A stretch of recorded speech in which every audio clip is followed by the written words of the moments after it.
Hi all, welcome to iPlus training solutions. കഴിഞ്ഞ 2020 നടന്ന food safety officer എക്സാമിന്റെ question paper discussion ആണ് നമ്മൾ ഈ ഒരു ക്ലാസ്സിൽ ചെയ്യുന്നത്. അപ്പൊ അതിൽ തന്നെ ഫുഡ് ടെക്നോളജി ടോപ്പിക് ആണ് നമ്മൾ ഇന്ന് കവർ ചെയ്യുന്നത്. ഓക്കെ, അപ്പൊ നമുക്ക് ക്വസ്റ്റ്യൻസിലോട്ട് കടക്കാം. നമുക്ക് ഒന്നാമത്തെ ക്വസ്റ്റ്യൻ വരുന്നത് freeze drying takes place at. നമുക്ക് ഓപ്ഷൻസ് ആയിട്ട് തന്നിരിക്കുന്നത് എന്തൊക്കെയാന്ന് നോക്കാം. Option A the triple point, option B below the triple point, C above the triple point, and D at 0 degree Celsius. നമുക്ക് ഇതിന്റെ ആൻസർ കണ്ടുപിടിക്കണമെങ്കിൽ രണ്ട് കാര്യങ്ങൾ അറിയണം. ഒന്ന് ഫ്രീസ് ഡ്രൈയിങ് എന്താണെന്ന് അറിയണം, പിന്നെ എന്തറിയണം, ട്രിപ്പിൾ പോയിന്റ് എന്താണെന്ന് അറിയണം. അപ്പം എന്താണ് ഫ്രീസ് ഡ്രൈയിങ്? ഫ്രീസ് ഡ്രൈയിങ് എന്ന് പറയുന്നത് നമ്മുടെ ഒരു ഡീഹൈഡ്രേഷൻ മെത്തേഡാണ്, പ്രിസർവേഷൻ മെത്തേഡാണ്. ഒരു ഡീഹൈഡ്രേഷൻ വഴി ഫുഡ് പ്രിസർവ് ചെയ്യുന്ന ഒരു മെത്തേഡാണ് ഫ്രീസ് ഡ്രൈയിങ് എന്ന് പറയുന്നത്. അപ്പൊ അതിലെങ്ങനെയാണ് ചെയ്യുന്നത്? നമ്മുടെ പ്രോഡക്റ്റിന് നമ്മൾ ഫ്രീസ് ചെയ്യും, അതിലുള്ള അറ്റ്മോസ്ഫിയർ അല്ലെങ്കിൽ വാട്ടർ കണ്ടന്റിനെ നമ്മൾ എന്ത് ചെയ്യുന്നു, എന്നിട്ട് വേപ്പർ ആയിട്ട് കൺവേർട്ട് ചെയ്യാണ്, സബ്ലിമേഷൻ എന്ന് പറയുന്ന ഒരു പ്രോസസ്സ്. ഓക്കെ, അപ്പൊ അതിലെങ്ങനെയാണ് സ്റ്റേറ്റിൽ ചേഞ്ച് വരുന്നത്? നമ്മുടെ സോളിഡ് സ്റ്റേറ്റിൽ നിന്ന് ഡയറക്റ്റ് വേപ്പർ സ്റ്റേറ്റിലേക്ക്, അതായത് ലിക്വിഡ് സ്റ്റേജിലേക്ക് കടക്കാതെ സോളിഡ് സ്റ്റേറ്റിൽ നിന്ന് വേപ്പർ സ്റ്റേറ്റിലേക്കുള്ള കൺവേർഷൻ ആണ് അല്ലെ. അപ്പൊ അതിനെയാണ് ഫ്രീസ് ഡ്രൈയിങ് എന്ന് പറയുന്നത്.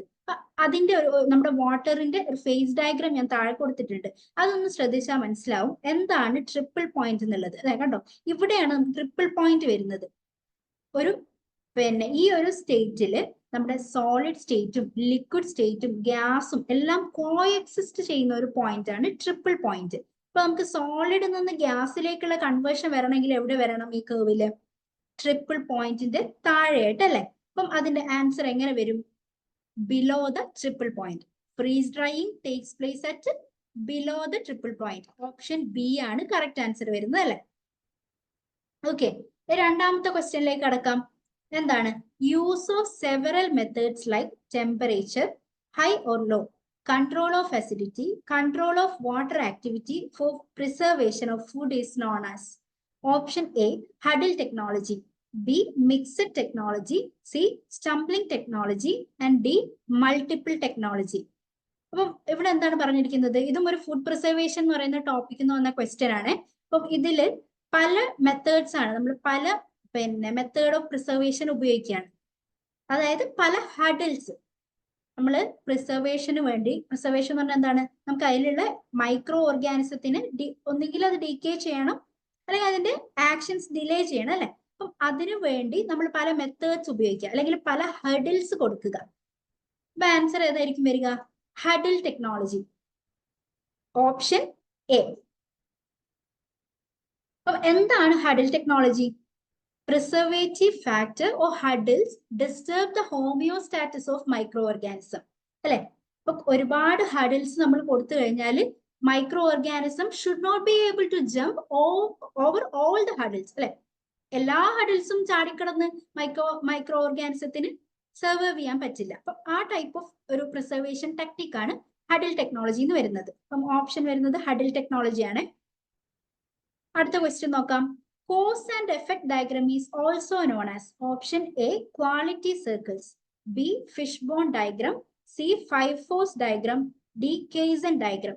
ഇതിന്റെ ആൻസർ വരുന്നത് ഓപ്ഷൻ ബി, ഫിഷ്ബോൺ ഡയഗ്രാം ആണ്. അപ്പൊ എന്തുകൊണ്ടാണ് അങ്ങനെ ഫിഷ്ബോൺ ഡയഗ്രാം എന്ന് പറയുന്നത്? നമുക്ക് നോക്കാം.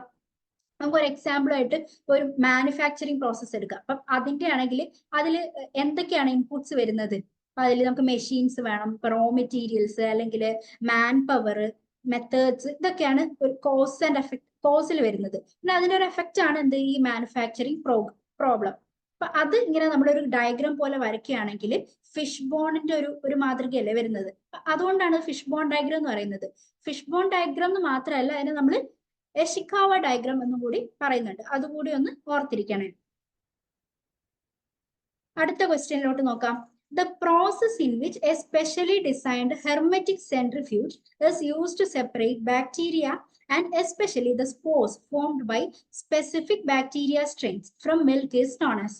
Option A, sterilization, option B, pasteurization, option C, aseptic packaging, and D, bacterifugation. ഇതിന്റെ ആൻസർ എന്താണ് വരുന്നത്? ബാക്ടോഫ്യൂഗേഷൻ ആണ്. Option D, bactofugation. എന്താണ് ബാക്ടോഫ്യൂഗേഷൻ എന്ന് പറയുന്നത്?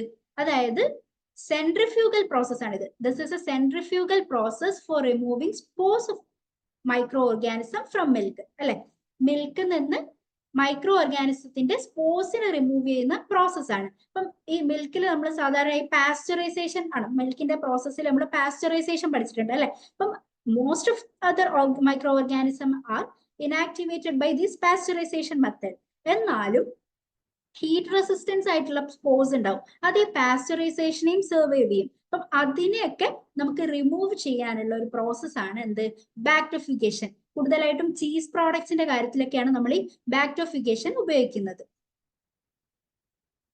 അടുത്ത ക്വസ്റ്റ്യൻ നോക്കാം. The most common bacterial cultures involve in acidic fermentation are. ഏതൊക്കെയാണ്? Option A Lactobacillus, Leuconostoc, Lactococcus and Streptococcus.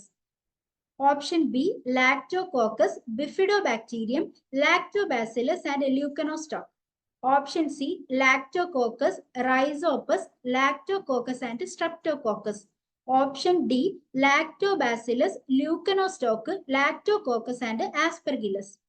അപ്പൊ ഇതില് ആസിഡിക് ഫെർമെന്റേഷൻ എന്ന് പറയുന്നത് നമ്മുടെ മിൽക്കിലൊക്കെ വരുന്ന, അതായത് ഫെർമെന്റ് ചെയ്ത് നമ്മൾ പാലിനെ പിന്നെ പുളിപ്പിച്ച് ഉള്ള ആ ഒരു മെത്തേഡിൽ അതിനാണ് പറയുന്നത്. ഓക്കെ, അതിലുള്ള ബാക്ടീരിയൽ കൾച്ചേഴ്സ് ഏതൊക്കെയാണെന്നാണ് ക്വസ്റ്റ്യൻ.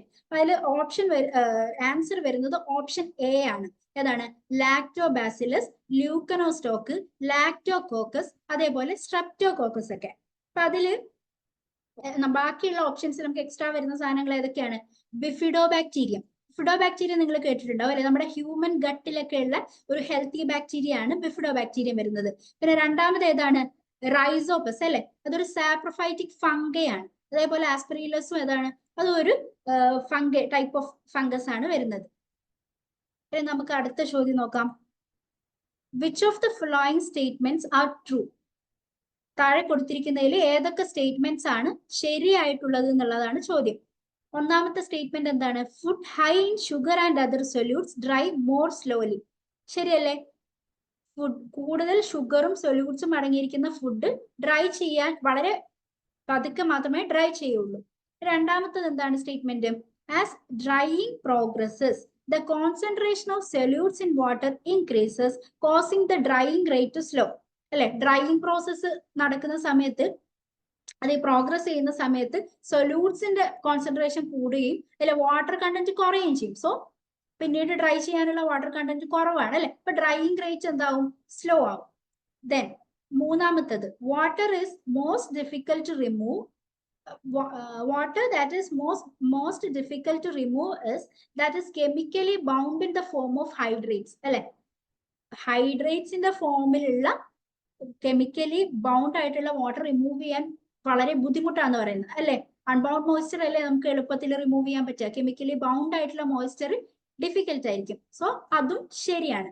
ഇനി നാലാമത്തത് എന്താണ്? Drying at high pressure occurs at lower temperature. അത് ശരിയാണോ? ഹൈ പ്രഷറും ടെമ്പറേച്ചറും ഡയറക്ട്ലി പ്രൊപ്പോർഷൻ ആണ് അല്ലെ, അപ്പൊ അത് തെറ്റല്ലേ? Drying at high pressure occurs at higher temperature. അപ്പൊ നാലാമത്തതാണ് നമ്മുടെ തെറ്റായ സ്റ്റേറ്റ്മെന്റ്.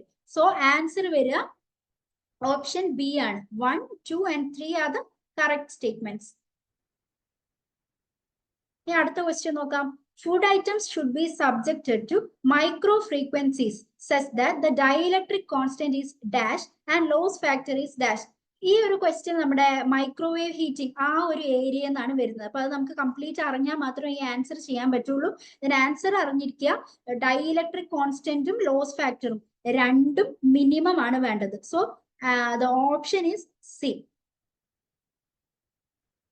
ഇനി എട്ടാമത്തെ ചോദ്യം. In which of the following ways does absorption of gamma radiation takes place? ഇതിൽ ഈ താഴെ കൊടുത്തിരിക്കുന്നതിൽ ഏതിലൊക്കെയാണ് ഗാമ റേഡിയേഷന്റെ അബ്സോർപ്ഷൻ നടക്കുന്നതെന്നാണ് ചോദ്യം. Option A photo electric effect, B Compton effect, C pair production, D all of the mentioned. Answer വരുന്നത് all of the mentioned ആണ്. അതായത് ഈ എല്ലാ എഫക്റ്റിലും എന്ത് വരുന്നുണ്ട്? ഗാമ റേഡിയേഷന്റെ അബ്സോർപ്ഷൻ വരുന്നുണ്ട്. What is carry over principle? Option A additives added in the raw materials are not present in the final product. അതായത് അഡിറ്റീവ്സ് നമ്മൾ ആഡ് ചെയ്തത് അവസാന റോ മെറ്റീരിയൽ ആഡ് ചെയ്ത അഡിറ്റീവ്സ് ഫൈനൽ പ്രൊഡക്റ്റിൽ വരുന്നില്ല എന്നാണ് ഓപ്ഷൻ എ. ഓപ്ഷൻ ബി എന്താണ്? Antioxidant added to oil is present in all oil based products made from it. അതായത് ഓയിലിൽ നമ്മൾ ആഡ് ചെയ്ത ആന്റി ഓക്സിഡന്റ് പിന്നീട് ഓയിൽ കൊണ്ട് ഉണ്ടാക്കുന്ന മറ്റെല്ലാ പ്രോഡക്ട്സിലും വരുന്നുണ്ട് എന്ന്. C all of the above, D none of the above. ഇതാണ് ഓപ്ഷൻസ് വരുന്നത്. അപ്പൊ ക്യാരി ഓവർ പ്രിൻസിപ്പിൾ എന്ന് പറഞ്ഞാൽ എന്താണ്?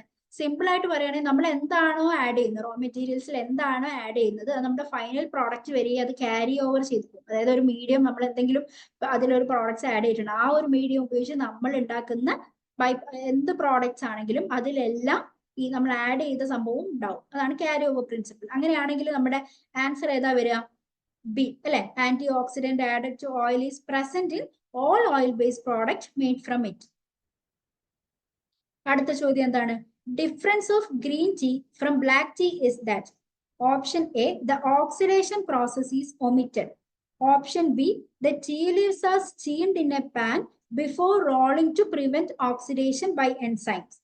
Option C, the oxidation process is omitted and the tea leaves are steamed in a pan before being rolled to prevent oxidation by enzyme. And last, none of the mentioned. ഇതൊക്കെയാണ് options വരുന്നത്. നമുക്ക് black ടീയും green ടീയും തമ്മിലുള്ള വ്യത്യാസം നോക്കാം. Black tea എങ്ങനെയാണ് ചെയ്യുന്നത്? Oxidative fermentation വഴിയാണ് അല്ലെ? ഗ്രീൻ ടീയിലോ നമ്മൾ ഈ ഓക്സിഡേഷൻ ഫെർമെന്റേഷൻ എന്ന് പറയുന്ന ഒരു സ്റ്റെപ്പ് ഇല്ല, അത് ഒമിറ്റ് ചെയ്യും. ഓക്കെ, അത് മാത്രമല്ല നമുക്ക് പിന്നീട് ഫെർദർ അങ്ങനെ ഓക്സിഡേറ്റീവ് ഫെർമെന്റേഷൻ നടക്കാതിരിക്കാൻ വേണ്ടിയിട്ട് എന്ത് ചെയ്യും? നമ്മുടെ ഈ ടീ ലീവ്സ് ഒക്കെ സ്റ്റീം ചെയ്യുന്ന ഒരു പ്രോസസ്സും ചെയ്യുന്നുണ്ട്. അപ്പൊ എങ്ങനെയാണ് നമ്മുടെ ഓപ്ഷൻസ് ശ്രദ്ധിച്ചാൽ ആൻസർ ഏതാ വരുന്നത്? The oxidation process is omitted and the tea leaves are steamed in a pan before being rolled to prevent oxidation by enzyme. Option C ആണ് ആൻസർ വരുന്നത്. അടുത്ത question. When a deviation from critical limits happens, what should be done? Critical ലിമിറ്റിൽ നിന്ന് deviation വന്നു കഴിഞ്ഞാൽ നമ്മൾ എന്ത് measure ആണ് പിന്നെ എടുക്കേണ്ടത് എന്നുള്ളതാണ് question. Okay, option A, documentation of corrective actions. Option B, stop the line and inform the supervisor. Option C, reassess the HACCP plan. D, all of the above. അപ്പൊ എന്താണ് ക്രിട്ടിക്കൽ ലിമിറ്റ്? അതായത് നമുക്ക് എളുപ്പത്തിൽ ഞാൻ പറയാം, നമ്മൾ ഇതൊക്കെ സിലബസിൽ കുറച്ച് ഡീപ്പായിട്ട് പിന്നീട് എക്സ്പ്ലെയിൻ ചെയ്യുന്നുണ്ട്. ക്രിട്ടിക്കൽ ലിമിറ്റ് എന്ന് പറയുമ്പോഴത്തേക്കും ഒരു മിനിമം, ഏത് പ്രോസസ്സിനാണെങ്കിലും ഒരു മിനിമം അല്ലെങ്കിൽ ഒരു മാക്സിമം വാല്യൂ ക്രിട്ടിക്കൽ ലിമിറ്റ് ഉണ്ടാവും. ഓക്കെ, അതിന് മുകളിലോട്ട് പോയാലും താഴോട്ട് പോയാലും പ്രശ്നം തന്നെയാണ് അല്ലെ? അപ്പൊ അങ്ങനെ സംഭവിച്ചു കഴിഞ്ഞാൽ, എന്തെങ്കിലും ഒരു ഡീവിയേഷൻ നമ്മുടെ പ്രോസസ്സിൽ സംഭവിച്ചു കഴിഞ്ഞാൽ എന്ത് ചെയ്യണം എന്നുള്ളതാണ്. അപ്പൊ അതിന്റെ ആൻസർ വരുന്നത് എന്താണ്? ഓൾ ഓഫ് ദ എബവ് ആണ്. കറക്റ്റീവ് ആക്ഷൻസിന്റെ ഡോക്യുമെന്റേഷൻ നമ്മൾ തയ്യാറാക്കണം, സൂപ്പർവൈസറിനോട് പറഞ്ഞിട്ട് ആ ലൈൻ അപ്പോൾ തന്നെ സ്റ്റോപ്പ് ചെയ്യണം, അതേപോലെ തന്നെ HACCP പ്ലാൻ നമ്മൾ റീഅസസ് ചെയ്യണം. അടുത്ത ക്വസ്റ്റ്യനിലേക്ക് പോവാം. Which type of packaging is appropriate for fruits? ഫ്രൂട്ട്സിന് പറ്റിയ പാക്കേജിംഗ് ടൈപ്പ് ഏതാണെന്നാണ് ചോദിക്കുന്നത്. Option A, ethylene absorbers. Option B, oxygen absorbers. Option C, carbon dioxide absorbers and D, nitrogen producing. ഇതിൽ ഏതാണെന്നാണ് ചോദ്യം. അപ്പൊ നമുക്കറിയാം ഫ്രൂട്ട്സിന്റെ കാര്യത്തിലാകുമ്പോൾ ഓപ്ഷൻ എ, എത്തിലീൻ അബ്സോർബേഴ്സ് ആയിരിക്കും. കാരണം ഫ്രൂട്ട്സിന്റെ റൈപ്പനിങ്ങിലാണ് നമ്മൾ എന്ത് ഉപയോഗിക്കുന്നത്? എത്തിലീൻ അല്ലെ? ഫ്രൂട്ട് റൈപ്പനിങ്ങിന്റെ സമയത്താണ് എത്തിലീൻ ഗ്യാസ് പ്രൊഡ്യൂസ് ചെയ്യുന്നത്. സോ എത്തിലീൻ അബ്സോർബേഴ്സ് വെച്ചാൽ എന്ത് സംഭവിക്കും? ഈ എത്തിലീൻ ഒക്കെ ഇത് അബ്സോർബ് ചെയ്തെടുക്കും, അതുവഴി ഫ്രൂട്ടിന്റെ ഡിറ്റീറിയേഷൻ ഇല്ലാതാവുകയും ഇപ്പൊ നമുക്ക് അതിന്റെ ഷെൽഫ് ലൈഫ് കുറച്ചുകൂടി നാളെ നമുക്കത് സൂക്ഷിക്കാനും പറ്റും. അപ്പോൾ ഓപ്ഷൻ എ ആണ് answer, ethylene absorbers. Next question.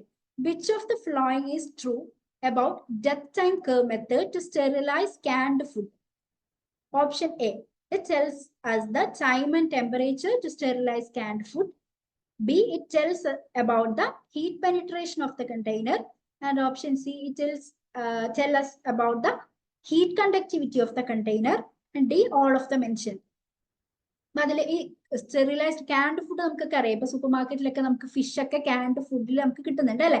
Sterilised ക്യാൻഡ് ഫുഡിൽ. അപ്പൊ അതിൽ വരുന്ന ഒരു ടേം ആണ് നമുക്ക് ഡെത്ത് ടൈം കർവ് എന്ന് പറയുന്നത്. ഓക്കെ, അപ്പൊ ഡെത്ത് ടൈം കർവ് എങ്ങനെയാണ് വരയ്ക്കുന്നത്? ടെമ്പറേച്ചർ ടൈം ഗ്രാഫ് ആണത് അല്ലെ? അപ്പൊ ആൻസർ ഏതാ വരുന്നത്? It tells us the time and temperature to sterilize the canned food. ഒരു പെർട്ടിക്കുലർ ടെമ്പറേച്ചറിൽ ഇത്ര ടൈമിലാണ് നമ്മൾ ഈ ക്യാൻഡ് ഫുഡ് സ്റ്റെറിലൈസ് ചെയ്യേണ്ടത്. അടുത്ത ക്വസ്റ്റ്യൻ ഏതാണ്? HACCP stands. Option A, health analysis and critical control point. Option B, hazard analysis and critical care point. Option C, hazard analysis and crucial control point. Option D, hazard analysis and critical control point. ഏതാണ് answer? Option D, Hazard analysis and critical control point. ഇതിന് നേരത്തെയും ഒരു question നമ്മൾ കണ്ടല്ലേ, critical control point വെച്ചിട്ടുള്ള. Okay, അപ്പൊ ഈ HACCP ഒക്കെ കുറച്ച് ഇമ്പോർട്ടന്റ് ആയിട്ടുള്ള ടോപ്പിക് ആണ്. ഇതൊക്കെ നമ്മൾ ഇതിന്റെ സിലബസിൽ വളരെ വ്യക്തമായിട്ട് ലാബറേറ്റ് ചെയ്ത് നമ്മൾ ക്ലാസ്സുകൾ എടുക്കുന്നുണ്ട്. അപ്പം ഇത്രയാണ് ഈ ഒരു 15 ക്വസ്റ്റ്യൻസോളമാണ് നമ്മുടെ കഴിഞ്ഞ ഫുഡ് സേഫ്റ്റി ഓഫീസർ എക്സാമിന് നമുക്ക് വന്നിട്ടുള്ളത്. ഓക്കെ, അപ്പം നന്നായിട്ട് പ്രിപ്പയർ ചെയ്യാം. Thank you.